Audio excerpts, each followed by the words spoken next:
राधे राधे सभी को। तो आज मैं आई दादाजी से मिलने के लिए और उनका लुक बनाया हमने बिल्कुल मुन्ना भाई जैसा। और ना अब हम दोनों जाने वाले हैं वसूली करने के लिए। चलो आज के दिन की शुरुआत करते हैं सुबह सुबह कपड़े धोने से। सबसे पहले सुबह मैंने मशीन लगा दी थी और कपड़े धोए।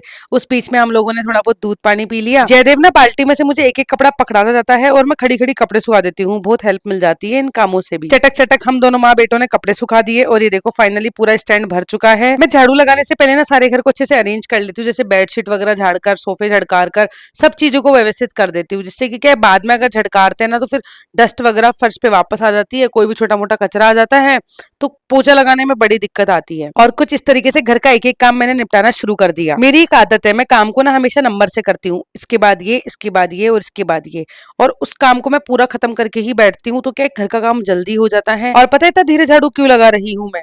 इसीलिए कि भाई इसकी पूछ के और ना निकले। हाँ सही समझ रहे हो आप, मेरी सासू माँ ना घर में हमेशा 5-7 झाड़ू एक्स्ट्रा ही रखती हैं लेकर नहीं।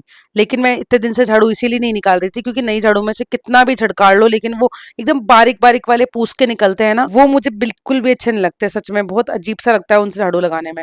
अब मैंने झाड़ू को बहुत झड़काड़ लिया लेकिन उसके बावजूद भी इसमें बहुत सारे पूछ के निकलते हैं। इसी वजह से मैं इतना स्लो स्लो झाड़ू लगा रही थी और इसी की वजह से मैं झाड़ू निकालने में थोड़ा कर रही थी कि चलो 2-4 दिन और उस झाड़ू से झाड़ू नहीं निकालना पड़े। लेकिन हाँ फाइनली मुझे नई झाड़ू तो लेनी ही पड़ी। झाड़ू और पोछा लगाकर घर का सारा काम खत्म करा, डस्टिंग वगैरह करी और उसके बाद मैंने जयदेव को नहलाकर तैयार किया और खूब सारा लाड लडाया। फिर बारी आती है जयदेव को खाना खिलाने की। मैंने सोचा कि क्यों ना मैं बाद में नहा लूं, पहले मैं जयदेव को खाना ही खिला देती हूँ। ये देखो भाई जयदेव को मैंने आज लौकी टमाटर की सब्जी और साथ में दही ले लिया और रोटी ले ली। ये जयदेव के लिए बहुत मतलब टेस्टी भोजन हो गया। आपको ना एक ट्रिक बताती हूँ जो कि आपको बहुत पसंद आने वाली है बच्चों को सब्जियां खिलाने की। देखो कुछ बच्चे होते हैं जो सब्जियां खाते ही नहीं है, कुछ होते हैं जो बोलते हैं मम्मी मिर्ची तेज है या ऐसे है वैसे है, और अपन है ना इतने बिजी शेड्यूल की वजह से उनके लिए अलग से सब्जियां बना भी नहीं पाते।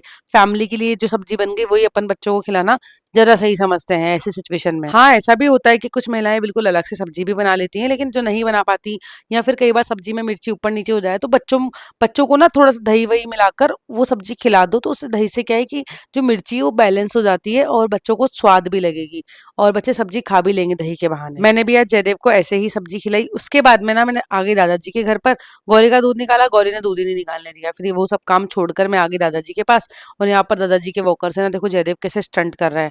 आपको पता है ये वॉकर पहले मेरा ही था, मतलब सबसे पहले मैं ही इसे लेकर आई थी।